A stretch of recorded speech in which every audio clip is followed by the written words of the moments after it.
Good to see everyone here this evening. We are going to be looking at an event in John chapter 1. John chapter 1, Jesus meets someone who he refers to as an Israelite indeed. Let's go to John chapter 1. We'll begin in verse 43. That's where we'll start. John 1. Verse 43. The following day, Jesus wanted to go up to Galilee, and he found Philip and said to him, "Follow me." Now Philip was from Bethsaida, the city of Andrew and Peter. Philip found Nathanael and said to him, "We have found him of whom Moses in the law and also the prophets wrote, Jesus of Nazareth, the son of Joseph." And Nathanael said to him, "Can anything good come out of Nazareth?" Philip said to him, "Come and see." Verse 47.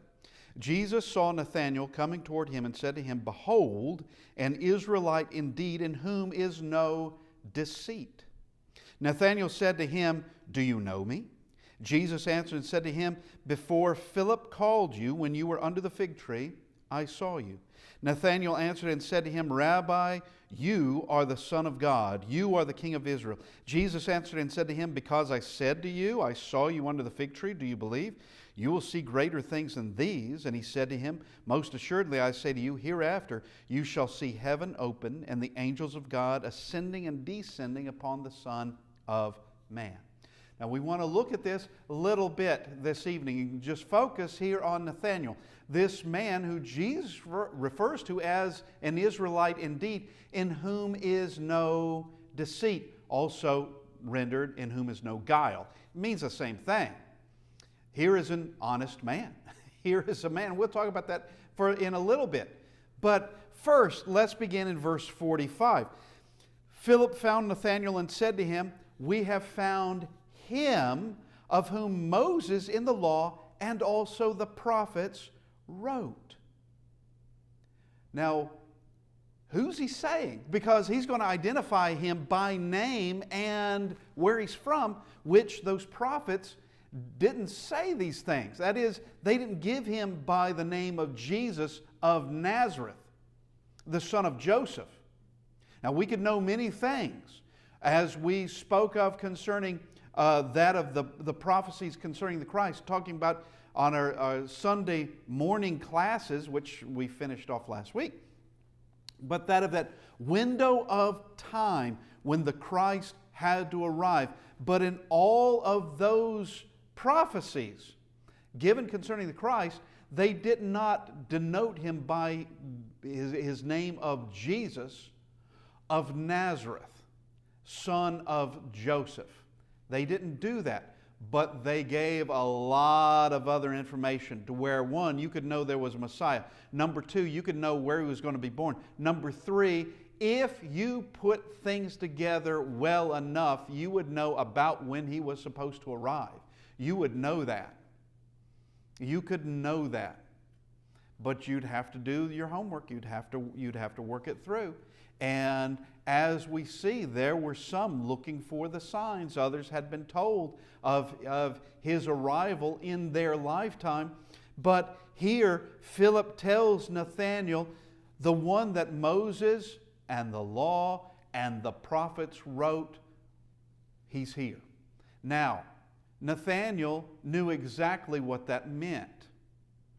He knew that Philip is talking about the Messiah. He's not talking about anybody else.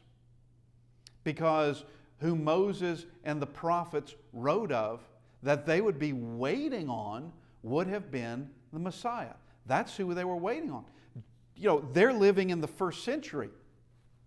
Really in the first part, the first third of the first century. And all they would have had concerning the books is just what we refer to as the Old Testament.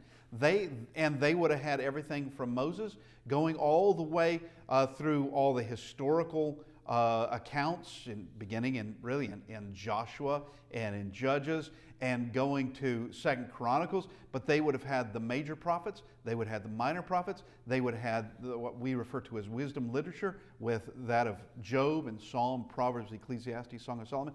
They would have had all those things. And found inside those books is someone being discussed, promised, someone who's prophesied about, and this isn't just a nobody who's not going to do anything much. This is the Messiah.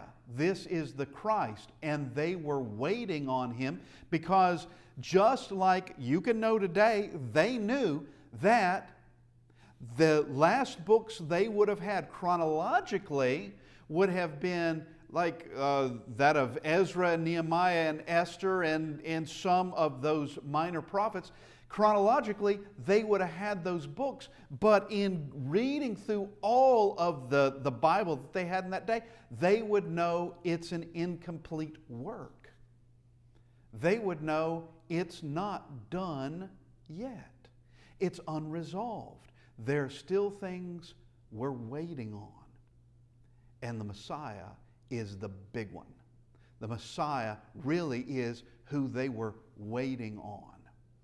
And so when Philip tells him, we found him of who Moses spoke about, that's all he would have to know. But he talks about in the law, Moses in the law, and the prophets. They wrote about him. Okay? That's the Messiah. He knows. He knows. Now, to this day, actually, I don't think I've ever spoken of this, but to this day, there are certain sects of the Jews, and of course, I'm talking about Jews that do not have faith that Jesus is the Christ. And yeah, there are Jews to this day who do believe that Jesus is the Christ, just like Peter, and just like Paul, just like Barnabas. But Jews that do not believe that Jesus is the Christ, guess what they're still waiting on? They're still waiting on the Messiah because they know the prophecies that God gave. They just deny that it could be Jesus of Nazareth. But to this day, there is what's known as a messianic hotline. That once the Messiah is discovered, that if you're part of that hotline, you will be told about it immediately. Whether it's text or whether it's email, whatever the messaging is, you will be told that the Messiah has been found. Well, they're off by a number of centuries. He's already been here. You don't have to have that messianic hotline. He's already been here. Now, when he returns, no one will need a hotline to know he's here. When he returns, everybody, living and dead, will know he's back. Everyone will know. Now, Nathanael hears the news concerning the Messiah, and it's no small news. This is big. And this is why someone like Philip would go to Nathanael to tell him, go to someone he knew, go to someone and tell him. And Philip is the source. Philip's the source of this. And it's got to start somewhere. Someone like Nathanael, who he doesn't know anything, now hearing it from a friend, hearing it from Philip, that the information's got to start from somewhere. So we go to verse 46 now. And Nathanael said to him, this is Nathanael's response, can anything good come out of Nazareth? That is a legitimate question. Philip said to him, come and see, which is a legitimate answer. Can anything good come out of Nazareth? Because that would seem just instinctively like, well, that's kind of a one-horse town if they have a horse, and that's kind of a desolate place. And Nazareth isn't exactly known for noble people coming out of there and high intellectuals and astounding teachers, and it's kind of a common place. You know, there was a teacher I had years ago, and he would actually say, anyone who can answer this question wins a free trip to Weaver, Alabama. Okay, Weaver, Alabama, he would see as being just this minuscule know-nothing of a town. All right. It's the same kind of thing of Nazareth. Oh, how can anything good come out of Nazareth? All right. But here we have a legitimate question. He began with not knowing, and he gets the information, Jesus of Nazareth, the son of Joseph. Now he makes an honest question. It is an honest question, and God does not dismiss honest questions. God does not dismiss honest questions. And I don't know how many times, really, how many times in my life that someone has said, we have questions about certain things, and they're talking about certain things in the Bible. The honest people will ask the questions. The dishonest ones, I'm sorry, but the dishonest ones will never ask the questions because they don't want the answers. Either they don't really have any questions, they just don't want to believe, or they don't want their questions to actually be resolved. They want to be in a category of uncertain. Therefore, maybe I can resolve my conscience. Maybe I can resolve the nagging nature of not doing right. That I have these questions, and that's going to serve my purposes. But here, there's nothing wrong with this question. Nothing at all. But if the Christ is going to be born, yeah, he's going to be born in Bethlehem. But it doesn't say he's going to be raised in Bethlehem. Even if he's raised in Bethlehem, all right, that's still concerning the world, that's still a very small place. It's close to Jerusalem. It's not Jerusalem. Now, for the mindset of Israel, Jerusalem would seem to be the logical choice for, under man's wisdom, that the Messiah would be born. Jerusalem, of course.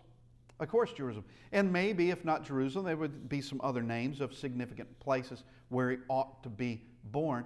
But God chose Bethlehem, the city of David.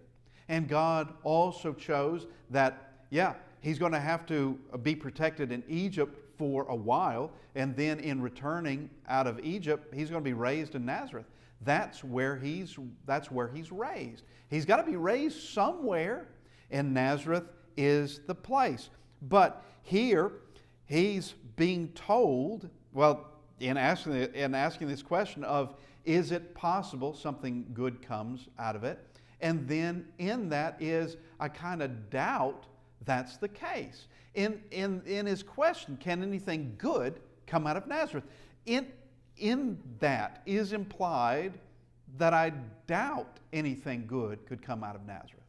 I doubt. I don't know that Nazareth was a place that was like overly wicked. That was just like a hideout for thieves and brigands and the like. I don't think it was that at all. It was just poor, insignificant, just a dead-end road. That's what Nazareth would have been in a lot of people's minds. That someone from Nazareth would be of no kind of note worthy, except that they're from Nazareth. But Nathanael is given the answer, come and see. And he does. Now that's a good man, actually. He's being told by a friend, or at least it seems to be, he's at least friendly, told by someone, we have found the Messiah, Jesus of Nazareth. He says, can anything good come out of Nazareth? The answer is, come and see. Now, Nathanael could have said, no, nothing. Let me answer that question for you. Nothing good can come out of Nazareth. I don't believe it. Nothing good. But here is the invitation. Come and let's take a look. Come and let's see what we find. Come and see. That's the answer. And that's still the answer today. Can anything good come out of Nazareth? Come and see. Can anything good come out of the Bible? Come and see. Can the Bible actually save souls? Come and see. Does it hold the truth? Come and see. The invitation is still there. The invitation for all, not to just be dismissive, because you're doing yourself a disfavor. God has given it to everybody, and it is readily available. Readily available. And He has done His work, and He's brought it out for us. And we are, even the atheists are surrounded by it, surrounded by the facts of Jesus of Nazareth.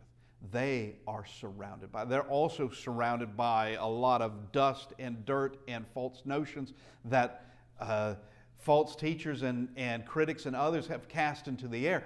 But the facts of Jesus of Nazareth, they surround everyone. Now, coming to our next verse, verse 47. Jesus saw Nathanael coming toward him and said to him, here is this compliment. And he doesn't give this same compliment to Peter or to James and John. James and John, he calls them Boanerges, sons of thunder. He doesn't call them Israelite indeed, in whom there is no deceit. Now, it doesn't mean that they are deceitful men, but they're just a different sort. He doesn't say they're not Israelites. He just is saying this concerning Nathanael. Behold, an Israelite indeed, in whom there is no deceit. Now, what's he saying in that? An Israelite indeed. This was probably a breath of fresh air, because saying that he has no deceit means that he's honest. He's not a hypocrite. He's forthright. He's open. He has an honest heart. Nathanael's not naive. You can't call him that. You can't call him a simpleton. You can't call him just a pushover. You can't call him somebody who just believes anything and everything, because I don't think he is. Jesus doesn't call him that. He says an Israelite indeed. Now, what is it? First off, what does he mean by Israelite indeed? It is that here's someone that he wished all of Israel was like. This is the way Israel was supposed to be. Someone who is honest. Now, I say Nathanael may have been a breath of fresh air, because with what would have been encountered in Israel would have been Pharisees and Sadducees and all sorts of sects that aren't named in the Bible that would have been there. The Essenes were there, and also the Zealots were there, and so many others, both religious sects and also partisans, political movements, some of them very nasty. And is this what God wanted out of Israel? Well, no. Nope. But someone like Nathanael, he's different. He is what Israel should have been. And here is this man in whom is no deceit. He is not, as Jesus said, scribes, Pharisees, hypocrites. Matthew chapter 23. He's not that. He's someone better than that. Now, Nathanael is coming towards him. Jesus says this in describing Nathanael. They haven't been introduced as of yet. And Nathanael hears this. Okay, it would be a strange thing if you were walking up to someone who you've never met ever. You just heard their name for the first time a few minutes ago, and now you're being brought up to that person, and that person tells you something about yourself before you've even been introduced. That gives you a summation of your character, tells others around them what type of person you are. And this isn't a thing of first impressions, because Christ is God in the flesh. He knows everyone's heart, can see right through anyone and everyone. He knew what the leaders of Israel were planning. He knew what was in the heart of Judas and knew exactly what Judas was doing. not just the plotting, it was that, but also the thievery. He knew the heart of Peter. He knew everyone as no one else but the Creator could know. And so he's saying, here is in this high compliment, and it's wonderful to see this in Israel, that this Israelite indeed. Now, verse 48, here we have another question. Nathanael said to him, "How do you know me?" Like, you can't know this about me. While truly it's a compliment. I mean, it would be, but how can you possibly say that? Because this is one of those things of Nathanael isn't naive. He's not a simpleton. He's not a pushover. He's not someone that is just easily swayed. I don't think that's him at all. Because this is the next question that's come from him. He said, "How could you possibly know me? How can you be saying these kinds of things? Because you can't know that." Jesus answered and said to him, "Before Philip called you, when you were under the fig tree, I saw you." So here's an answer to this honest questioner. And we know he's honest because it only took this for him to confess to anyone who would hear it, but confess it to Jesus himself. Nathanael answered and said to him, "Rabbi," that is a word of high respect. "Rabbi, you are the Son of God, you are the King of Israel." Now, how many others would see a lot more than what Nathan just witnessed and would never say those words? It just so happens that Nathanael is correct. Nathanael is right. Why? Why was he right? First off, Moses and the prophets wrote concerning Jesus of Nazareth. They wrote concerning the Messiah. Philip comes to him and says, "We've found the Messiah." And now, in meeting the Messiah, here is someone who knows him immediately. And Nathanael, in that honest heart, doesn't require anything else. He did require answers. He did require it because he asks concerning Nazareth, "Well, come and see." And seeing Jesus of Nazareth, it's not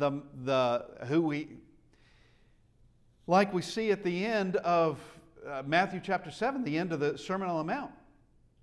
Jesus spoke like no other person. He didn't teach like the rabbis. He didn't teach like anybody else. His teaching was powerful. His teaching was unique in the respect that it didn't follow what the traditions of the rabbis and the way they would teach, and the uncertainty that you might walk away from something that they have said and have no idea whether what they said went to the left or the right. You'd left with more uncertainty, with a lot of it, a lot of uncertainty about it. That Rabbi so-and-so said this, but Rabbi someone else said this, and then there was the other rabbi that said this other thing. And, okay, where are we? We haven't gotten anywhere. And so here Nathanael does what so many others would never do. And I mean never do. While they were here on this earth. Never. And that is to confess that Jesus of Nazareth is the Son of God. He willingly does it, and immediately. Now this goes hand in hand with others who do the same thing. Matthew chapter 16, "But who do you say that I am?" And Peter says, "You're the Christ, the Son of the living God." All right. We also see where Martha says the same thing in John chapter 11. She says the same thing. Now, in both of those cases, they had seen a lot more than Nathanael had seen. And it doesn't make them lesser Israelites. It doesn't make them lesser people. But it does say that Christ, and what he's about to tell Nathanael, is while that's all it took for you, that's not what it's going to take for everybody. We've got to do a lot more work than this. All right. A lot more work, because we're going to be dealing with people who are not here on this. They haven't even been born yet. That they're going to need proof. People who are going to be harder ground, they're going to need more proof.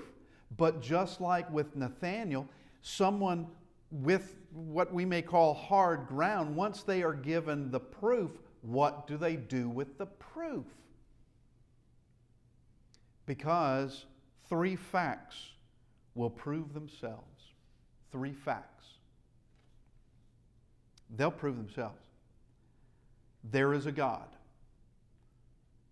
That's proven by nature itself. Nature, and I mean everything from subatomic particles all the way to the universe itself, to all the galaxies spinning in it, to life here on this earth, which human life is the most complicated thing that was created here. We are the most complicated thing because we are body and soul. And we have no way of explaining the existence of either one of those without God. The next fact is that the Bible is the Word of God. It will prove itself. All you have to do is put it to the test. Honestly. Don't just listen to the skeptics, because you've got too many skeptics that they don't want it to be true. But put it to the test. Look at it with an honest jury. The next is that Jesus of Nazareth is the Son of God. All of those connect together. That if there is a God, then the Bible must be the Word of God. Then the Bible brings us to the understanding that Jesus of Nazareth is the Son of God, and that the Bible proves those points. It proves those points of knowing things it should not know, of having things recorded centuries or over a millennium before those things occur, and then they occur exactly as described. How do you explain that? And yes, there are some prophecies, and no secret, there are some prophecies that would be very hard to understand. But there are other prophecies that are very specific, and it's easy to understand that. It's easy. It's easy to know. That's why you can have someone like Philip going to Nathanael and saying, "We found him." Nathanael knew what that meant, and Philip knew what it meant. He knew what it meant. Now, we come to this, that going back to verse 49, "Rabbi, you are the Son of God, you are the King of Israel. This is him of whom Moses in the law and the prophets wrote." He is saying that. He's saying, yeah, Nathanael is right, or rather Philip is right about this. Philip was completely right about this, that this is true. And here is this honest heart. Truly an honest heart. And it cannot be said that Nathanael is someone who just is, like I said, easily swayed. But when the truth presents itself, he follows the truth. What's wrong with that? What is wrong with that? When the truth presents itself, you follow the truth. All too often, lies present themselves as lies, but people want to follow it anyway because they hate the truth. They know what the truth is. They just hate the truth. Now, we go to verse 50. Jesus answered and said to him, because I said to you, I saw you under the fig tree, do you believe? You will see greater things than these. Yet there's an ease of faith in the workings of God that Nathanael has. Now that's precisely what God is looking for. That he doesn't have to try to work on somebody and work on somebody and work on somebody. And eventually they believe in him, though he does do that through his words. We can see that time and time again of some teaching that is here, another teaching that is there, another teaching in another place, all of them working together. How many times did God try to bring Israel back before the Babylonian captivity or the Assyrian captivity? How many times did he try to work on them for them to develop faith in him? How many times? I can't answer that question. It's too many for me to number, because there were numerous prophets that was their job to do that. That was their job. Now, we see where there is this ease of faith of I will believe God. No matter what he says, I trust him, because he will never lead me astray. He'll never tell me something that isn't true. He won't take me someplace where I shouldn't be. He's not going to lead me off into evil. He's not going to lead me off into foolishness. It's going to be wisdom and salvation. That's where he leads. Stability, unity, and righteousness. That's where he always leads. And here we see how easily Nathanael comes to a faith and this confession that Jesus is the Christ, the Son of God. Now, this is an honest heart ready to follow God, as opposed to like the Pharisees. Some of them did follow. Paul is one. Or the Sadducees, and we have no record of any of them following him. Some may have, I don't know. Or the scribes, that they don't really display a heart ready to follow God. Why not? Why do you have people like 4 fishermen who follow God, but the chief priests aren't? How is it that you can have someone who's a tax collector follow God, but the Sanhedrin court is not? How does that happen? It's because of what's inside. That's what matters.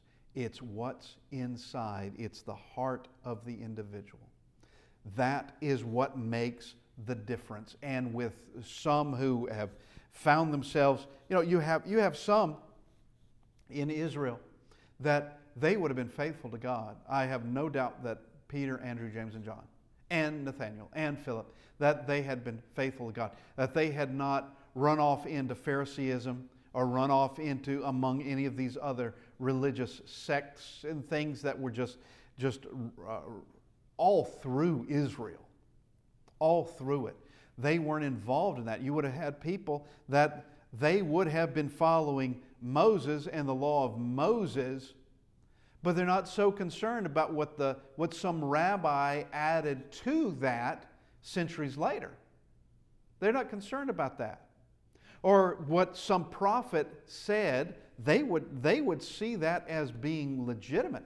But what some other man may have said, who's not a prophet of God, they're not going to be paying attention to that mess. They're not going to. They could see that God had a message, and that message was through the prophets. It wasn't through some random rabbi who just happened to give some different advice, like with what the Pharisees were doing. That if you were a Pharisee, they would consider you, okay, you may be among the righteous, but if you're a Pharisee, you're in the category of super righteous. You are even more righteous than the righteous. All right. Well, you don't become super righteous by the doctrine and traditions of men. You just become righteous under the laws and the precepts of God.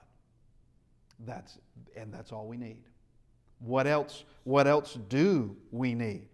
Now, here is an honest heart ready to follow God. Now, let's go to Acts chapter 17. It is, we refer to it quite a bit, actually. Acts chapter 17. Paul is speaking to the Athenians, and he says this, and beginning in verse 26, he's talking to the Athenians, he's talking to these philosophers, these Epicureans and the Stoics. Now, he's talking to them because they are there to hear and to tell something new, and here's something new. To them, it's just entertainment. Really, that's what it is. It's an intellectual kind of thing to hear something new, and some of them will believe it, and some will not. But he says this concerning God, because they could understand, and they would all agree that there is God. Now, they would disagree it's Jehovah only, but they would, or Jehovah at all, but they would all agree there is deity. They would agree with that. And he speaks concerning God. And he has made from one blood every nation of men, so this is verse 26, to dwell on all the face of the earth, and has determined their pre-appointed times and the boundaries of their dwellings. Verse 27, so that they should seek the Lord in the hope that they might grope for him and find him, though he is not far from each one of us. What is Paul saying? That even in those days, even among the people of Athens, God was not far from any one of them. And that the purpose in all of this, so that they should seek the Lord in the hope that they might grope for him and find him. Now, here is the problem with many people, is they grope to try to find God, and when they have found him, they don't like what they find. That's not what they wanted. They wanted a God according to their image. They wanted a God that what makes allowances for whatever it. They have their own personal idea, their own design for God, and Jehovah designed them. They don't get to design him. They find him. They don't like it. They don't like what they found, and they go on to other things. That's called suppressing the truth, which Romans chapter 1 addresses that. That's suppressing the truth. And what do you get when you suppress the truth? Nothing good at all. Now, we come back to John chapter 1, and we go to our last verse in this, verse 51. He said to him, most assuredly I say to you, hereafter you shall see heaven open and the angels of God ascending and descending upon the Son of Man. All right, you believed, but there's going to be more proof. You have seen this, but you're going to see far more than this. You believed at this point, and Christ isn't fighting with Nathanael saying, you don't really believe yet. But he's saying there's going to be more proof, because not everyone has a heart as ready as yours is to believe. And not everyone's going to have that. And with this Nathanael, how many others did Christ say, an Israelite indeed, in whom is no deceit? None else is recorded. None else. So that there would need to be more proof for someone like Saul of Tarsus who would believe. There'd need to be more proof for those who, like Saul, did not see Christ on this earth. Of those born after the first century, those born in other places and never heard of Jesus of Nazareth. Just like Nathanael hadn't heard of him until Philip tells him. But they would be born, like us, born way after the fact. And there is proof. There is a mountain of proof that God exists, the Bible is His Word, and Jesus is His Christ. There is a mountain range of proofs. And it takes a lot of suppression to keep one's eyes away from those mountains. It takes a lot of self-deception. That is not an Israelite indeed. That is guile. That is a dishonest heart that wants to remain or try in their mind to remain uncertain. That's exactly what the agnostic position is, of I'm not sure. Well, if you're not sure, why don't you, it's sort of important that you make a decision. God would rather you make a decision one way or another than just to hang around in some sort of what you may think of as a gray area of uncertainty. Just go ahead and make your commitment. Go ahead, whatever your decision is going to be, just get it done. But for your own benefit, look at the truth. For your own benefit, sure, go look at the critics, but then go look at the Bible. Go look at the Bible. And the Bible actually does command that we put it to the test. Prove all things. Hold fast to that which is right. Or, also rendered, test all things. Put it to the proof. Put it to the test. Look to see, and that's a command. That's a command. The Bible isn't dodgy. The Bible is not to be somehow protected from anyone really looking at it too deeply. Look at it as deep and as scholarly and as long as you want. And it will prove sound all the way through. This evening, we need to look at our lives. Judgment is coming. Judgment will be here. This day comes and goes, and when we're one day closer, as you see the day approaching, and yes, that day approaches. When? I don't know. Just like I don't know the day of my death or yours, I don't know the day of when Christ will return, but He will. And we will be judged individually of the works of our heart, the things that we have in fact done or neglected, suppressed, or had faith in. We will be judged on those. Judged righteously according to His standard, not anybody else's, but His. If you need to respond to the invitation, we ask that you come as we stand and sing.